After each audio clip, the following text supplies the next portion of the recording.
Hey beauties, welcome back to my channel. Today I am going to go over some updates. I feel like it's been a while since I have kind of let you guys know what I have and have not been picking up, what I've been enjoying, and what, it's just kind of fallen by the wayside. So I thought today I would get some of those items and let you guys know my thoughts on them as time has progressed. Now I want to reiterate, as I always do in these videos, that if I have talked about something in a favorites or a fails, typically I'm not going to talk about it here. Sometimes I will bring something back up, but usually my favorites and fails just kind of stay in one video and then my updates go in another, with a few exceptions. But the rule of thumb is, yeah, if it's in my favorites and fails, it's not going to be in here. I'm going to start off with two primers that I know you guys have been wondering about, and I have been testing them. The new ones from Laura Mercier. I have two.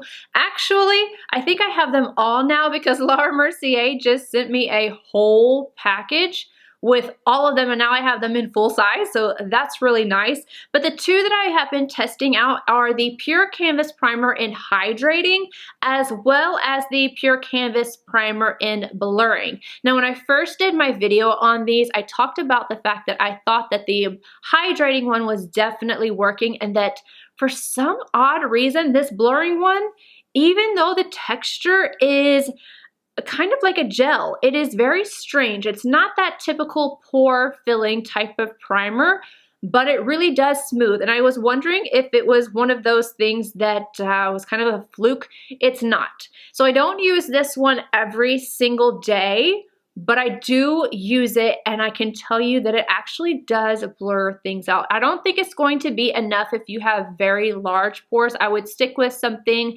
that is going to have more of that filling aspect. I really like this for just overall blurring. Even on my pores, I still like to have my max skin refine zone underneath it because I just feel like it grabs a hold of things and it really helps to control oil. This is really nice. I believe this is silicone free. Yes, it is silicone free. So it's not going to end up clogging your pores, doing anything like that. It's just really nice, more natural than what a pore, like that silicone, very thick primer is. I'm really enjoying this, as well as the hydrating one. This one is very, very nice. I've been going back and forth with this one, my By Terry one, and then my By Terry Elixir. It's basically been these three as far as a hydrating primer, and I really like this. I find this to be lightweight, not oily, not greasy, or anything like that, because I do have combo skin. I don't want to have, these shiny breakthroughs or anything like that. And this does not do that to me. I will say I keep this on the outskirts of my face, meaning that I don't put it on my pores, and I just kind of keep it on the outside perimeter of my face. And I just feel like it does a wonderful job. So these are a hit. These are an absolute hit. I'm gonna have to try out the other ones that were sent to me. I don't even remember what all the different variations, but there's a ton of them, and I will let you guys know how I feel about those. But these two I really like. And if you're looking for something, again, that is pore filling or blurring, it's really more so blurring than it is pore filling. I really think that you would enjoy this blurring primer, especially if you just want something that just looks just a little bit more natural. It's really, really nice. All right, let's talk about this Tom Ford foundation. All right, I did a video comparing this one to the new Estee Lauder Futurist Hydra Rescue Moisturizing Foundation. You know, the one with the really, really long name. This one's no different. It has a long name as well. This is the Tom Ford Shade and Illuminate Soft Radiance Foundation Broad Spectrum SPF 50. I talked about, the SPF being the same, other than the fact that the one in the Estee Lauder is 45 and this one is 50. The ingredients are the same. And then the 14 or 15 ingredients after that are also the same. Basically, you are getting Tom Ford skincare in this one right after those ingredients, and then Estee Lauder skincare for those ingredients. And yeah, we all know Estee Lauder owns Tom Ford. I do see a difference though. I think that the Estee Lauder one is just a little bit more hydrating. Not sure what it is in there that is that way, but I do think that the Estee Lauder one is a little bit more hydrating. And if I had to pick one, it's still the Estee Lauder one. The Estee Lauder one was in my favorites. I am still wearing this though. I don't have it on today. I'm wearing the Estee Lauder one.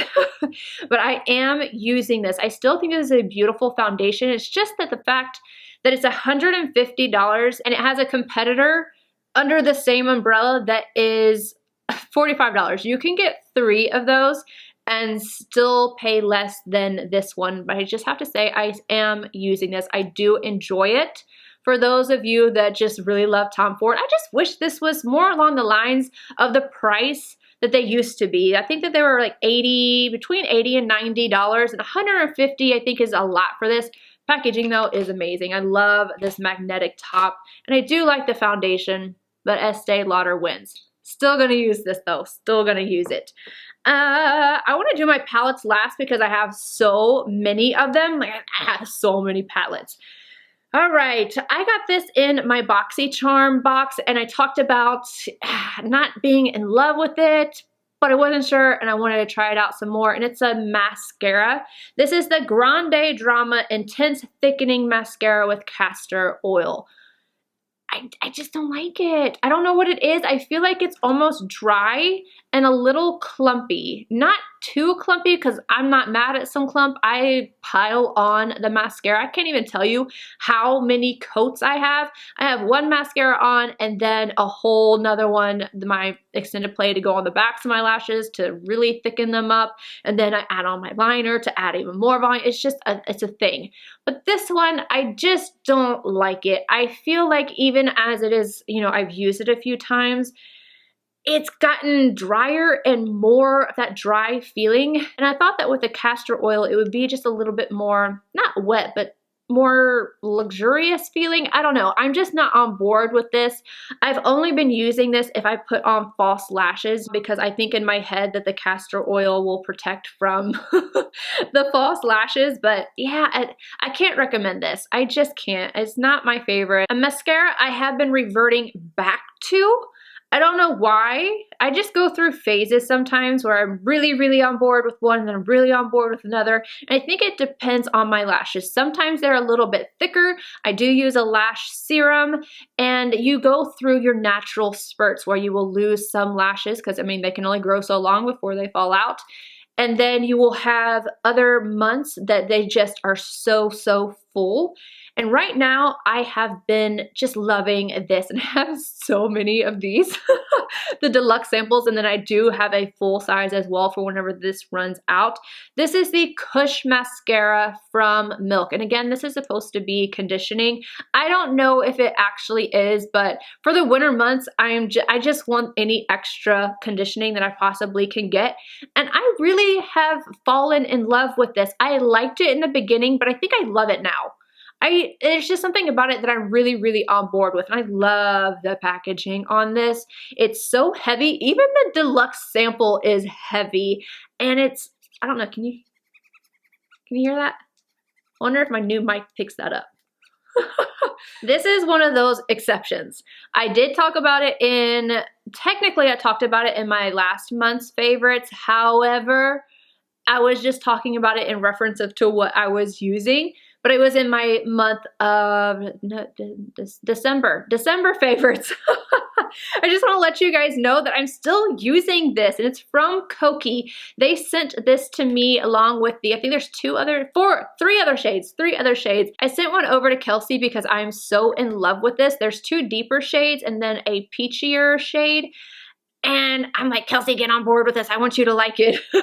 This is the shade Stay Golden. This is well loved. I just cannot get enough of this. I just want to let you guys know that I'm still using this, still loving it. I think it's $8. And when I go through this, I am going to be repurchasing it. I really like it. If I didn't know any better, I would have said that this is a high-end bronzer. It is called the KOKIE Matte Bronze, and again, the shade is Stay Golden, what I have on right now. I got this in the mail last night. Don't worry, I've used this brush before, but this is the brush that you will be getting if you use my code for the entire set. I'll do a little run through about that. I talked about it in my favorites, but I just got this. I have this brush. I have a few of them, and it's their bronzer brush from REPHR. This is the one that you will be getting if you use my code. I have a code for the entire set. You guys can see all the brushes that you're getting, and I'll show you a few. All of mine are dirty. Every single one of them, because I have been using them to death. This is the bronzer brush. You will get the entire collection that is worth $440 for $2.99, and you will get this brush right here for free. And the reason why I get so excited about this is because it's the only one that compares at all to my Tom Ford bronzer brush. This is so soft, it's so well made, and I don't have it in the matte black. So when I got this in the mail, I got really excited and I really wanted to show you because I didn't have it to show you in that video. This is the number 22 REPHR bronzer brush, and oh my goodness. I've said it before, but I'm going back and forth. I don't know if you guys have noticed. I'm going like brunette. I shave everything off. I let it grow in a little bit. I'll dye it platinum, and then I shave it all back off again. And when my hair is brunette, I can use big brushes and not worry about bronzer staining my hair. This is so nice. It is so beautiful. And I've used these brushes to death, and I love them. I put my name behind them 100%. In case you guys didn't see my favorites video, I'm just gonna show you a few of the brushes that you'll get. This one right here, this is the number 5. The ones that are smaller like this are the travel size set. That's not what you're getting. This is just the travel size set. I use this today to buff with a little bit of my Urban Decay bronzer powder. And then this one I also used today. This is the number 4. This is a slightly contoured brush, and I think this looks a lot like the MAC 168. Discontinued. The number 15, which is like the Tom Ford number 13. You have a MAC 239. Not really, it's the REPHR number 2, but basically this is a dupe for it because, again, there's nothing on the market like that. My favorite lower lash line brush, the number 3. Oh, you're getting so many different ones in here. There's a dupe for the MAC 221. There's just so many different brushes. And in case you missed the video, just go back and look at it. If I can remember, we'll see if I can remember. I'll leave a timestamp right here, so that you can go to my favorites video and look at this timestamp to see the full everything. But I just wanted to show you guys the matte bronzer brush because I'm feeling it. I love it so much. And oh yeah, and I got the matte. I found the matte Starbucks cup that I want. Yeah, that's a thing. I forgot to pull this out so that I could update you guys on this new concealer from Dior. It's the Forever Skin Correct Concealer. The shade that I wear is number 1.5 Neutral. The claims is that it's a full coverage liquid concealer and it is a natural finish. I definitely agree with the natural finish side of it. I don't necessarily think that it's full coverage though. I would say it's more along the lines of medium, and you could build it up if you wanted to.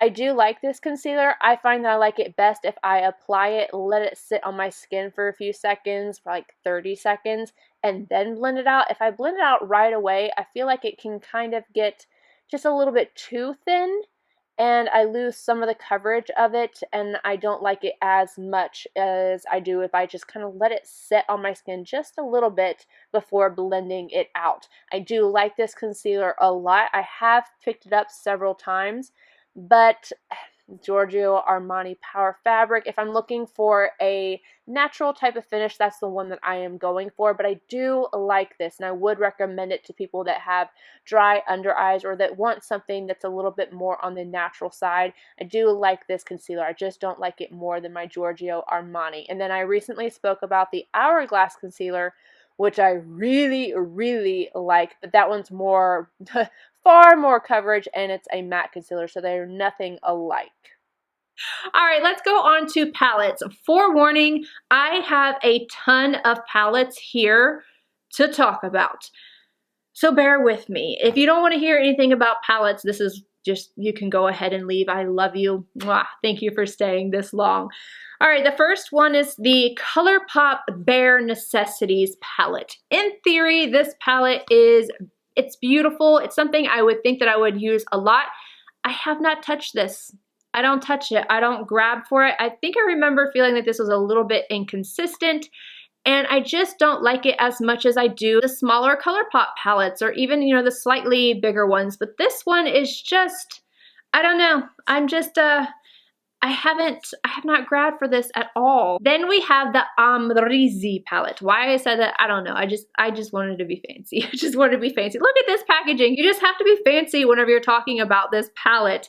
I have picked this up several times, mainly because of the glitter. When I want to use glitter, I have been grabbing for this. Can you see this palette is kind of trashed?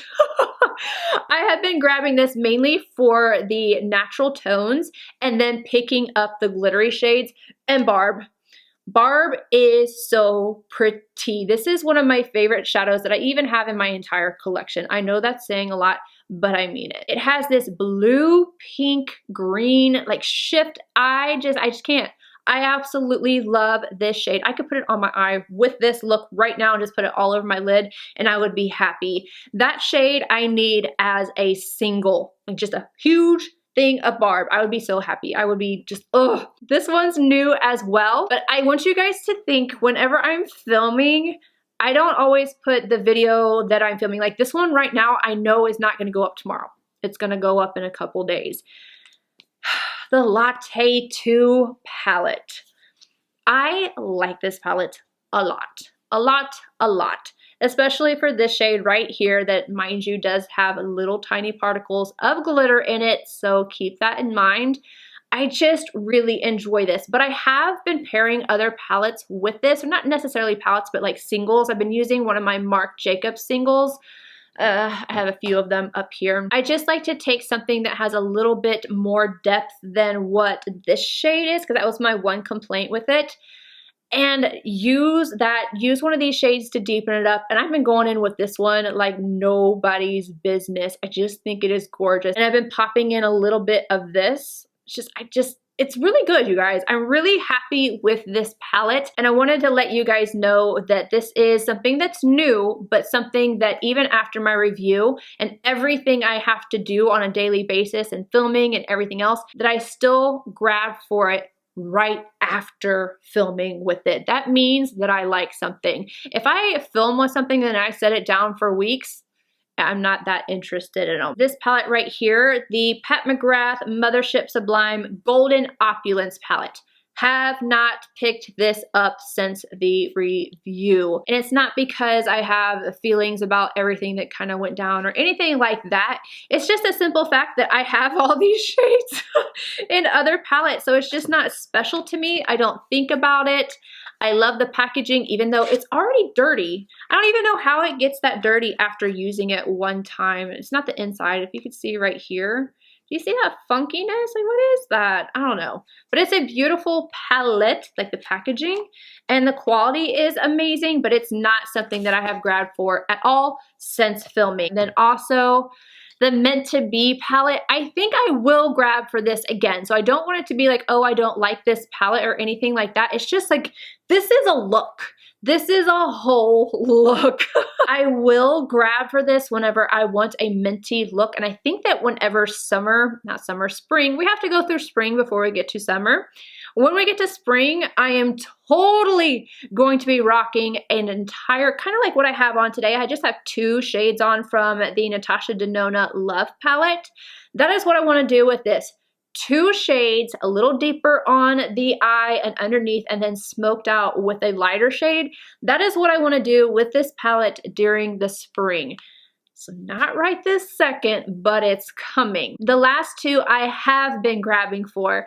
This little baby right here, you can look at it, it's disgusting. Look, can you guys see that? I feel like I always say that something looks gross and then you guys can't see it on camera, but this is the Mini Glam palette. I really love the tones in here because they are neutral, kind of leaning cool. And you don't get that a whole lot. I've said it in the video and I'm going to say it again. This is a palette that is inexpensive. It's $25, great quality. Every single one of the shades in here work so beautifully. This shade right here, it's like this green gray amazingness. It's just beautiful. If you're looking to dabble in some neutral, cool tones, but you don't want to be overwhelmed by blacks and purples and grays, this is it. You need to try this palette. It's one that I absolutely recommend, and she's very kind of back and forth with her minis, but this is one of my favorite mini palettes that she has done. It's just stunning. And then we're gonna move on to Tom Ford. We all know Arabesque was in my fails, and I had some feelings about the other ones. I do like Noir Fume, but the one that I have been using the most when it comes to the 5 palettes is the new version of Cocoa Mirage. And I know that some Tom Ford people are probably gonna get mad for me calling it the new Cocoa Mirage, but basically that's what it is. You stole Cocoa Mirage and you made this one. It's the new Cocoa Mirage, the imposter, that is. So this is the Mink Mirage. Basically, the Cocoa Mirage's cooler sister. By cooler, I mean cooler toned. I think this is beautiful. Not everybody likes a black in their palettes, but I do. I love creating that drama, and I think that this is really beautiful. Do I think this is worth $88? Absolutely not, and I don't think it is the same quality as Cocoa Mirage. However, I am using this. I knew I was going to, just based off of the very first time I used it. I was like, you're not Cocoa Mirage, but I like you. I don't like you for the $88, but you're in my collection now, so we're using it, and I love all matte shades. So yes, I have been using it. All right, you guys, that is it. Let me know down below if I missed something and you're wondering if I am using it. Ask me and I will try and get back to you. I hope you guys enjoyed this video. If you're wondering what is on my face, obviously I just told you Natasha Denona Love. I had the cheek palette and everything on. That video is already up, so check it out if you're interested, and I will see you guys in my next video. Bye, guys.